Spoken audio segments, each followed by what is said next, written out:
कहानी का शीर्षक है हाथ को हाथ।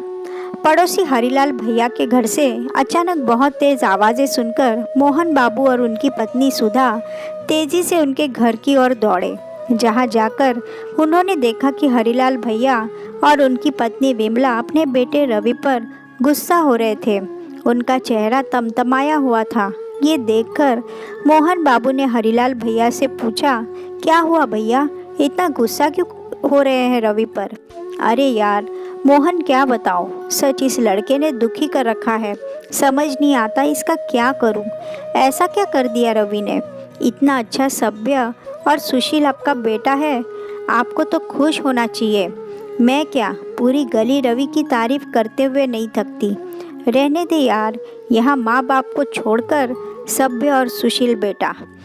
हरिलाल भैया फिर से गुस्से से रवि की ओर देखते हुए बोले, अरे हुआ क्या, बताओगे भी? ये 2 दिन से ससुराल में जाकर बैठा हुआ था अपनी घरवाली को लेकर। आज बड़ी मुश्किल से बुलाया इसकी माँ ने। बिटिया और दामाद जी आ रहे हैं और ये है कि बहू को बजाय साथ लाने के वापस ससुराल जाने की कह रहा है। इससे पहले मोहन बाबू रवि से कुछ पूछते वही बोल पड़ा, चाचा जी, आपकी बहू के पापा की तबीयत खराब है। फ़ोन आया था मम्मी जी का, आपको पता है ना, वो हार्ट पेशेंट है। शादी से पहले भी उन्हें, इसलिए मैंने सोचा एक बार उसको मिलवा लाता हूँ। वहाँ पहुँचे तो उनकी तबीयत काफ़ी ख़राब थी, अभी अस्पताल में भर्ती है। मम्मी पापा से आज्ञा लेकर ही गया था मैं। हरिलाल भैया, इसका मतलब है कि आपकी और भाभी जी की सहमति रवि और बहू को भेजने की थी, तो फिर आप क्यों गुस्सा कर रहे हैं बेचारे पर? अरे यार, अभी तो बताया कि इसकी बहन और बहनोई आ रहे हैं। अब दामाद घर आ रहा है तो उसके सेवा सम्मान के लिए रवि और बहू को घर होना चाहिए था कि नहीं? इतना अच्छा दामाद है, जब भी अंजू बोलती है वह लेकर हम लोगों से मिलवाने चला आता है। हरिलाल भैया की बात सुनकर मोहन बाबू ने रवि को कहा, रवि, तुम मेरा एक काम करोगे, बाज़ार जाकर मटर पनीर ले दोगे?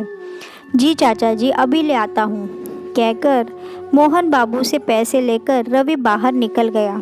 ये देखकर हरिलाल भैया और गुस्से से बोले, तुम बड़े अजीब हो मोहन, बजाय मेरा साथ देकर रवि की डांट लगाने के उसे अपने काम से भेज दिया।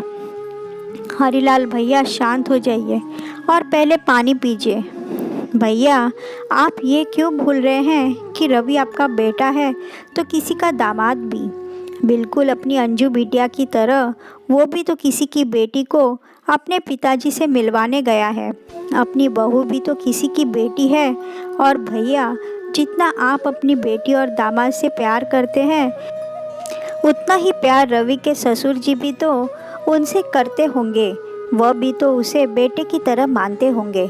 सच कहूँ भैया, हम बहुओं से हमेशा कामनाएं करते हैं कि वह अपने सास ससुर और अपने पति के घर को बेटी बनकर अपना ले, मगर वही अपने बेटे को बहू के परिवार में घुल मिलकर रहने नहीं देना चाहते। ये तो दोनों में फ़र्क करने जैसा हुआ कि नहीं? अब सोचिए, कल आपके इन व्यवहार के चलते बहू आपको माता पिता की जगह सास ससुर की तरह। भैया, हाथ को हाथ होता है। मैंने तो रवि का ध्यान भटकाने के लिए उसे बाजार भेजा था, ताकि जिस बात को आप नज़रअंदाज कर रहे हैं, आपकी आंखों के समकक्ष वो नज़रों में आ जाए। आगे आप स्वयं समझदार हैं। इससे पहले हरिलाल भैया और विमला भाभी कुछ कहते, रवि मटर पनीर लेकर आ गया। अचानक हरिलाल भैया रवि के कंधे सहलाते हुए बोले, रवि, अपने पिता समान ससुर जी का ख्याल रखना, और बेटा, किसी भी रुपए पैसा खर्चते हुए परवाह मत करना। मत भूलना, वहाँ भी हमारे जैसे तुम्हारे मम्मी पापा हैं। हरिलाल भैया की बातें सुनकर रवि भीगी हुई पलकों को साफ करते हुए हरिलाल भैया के चरणों में झुक गया। ये देखकर मोहन बाबू और सुधा मुस्कुराने लगे।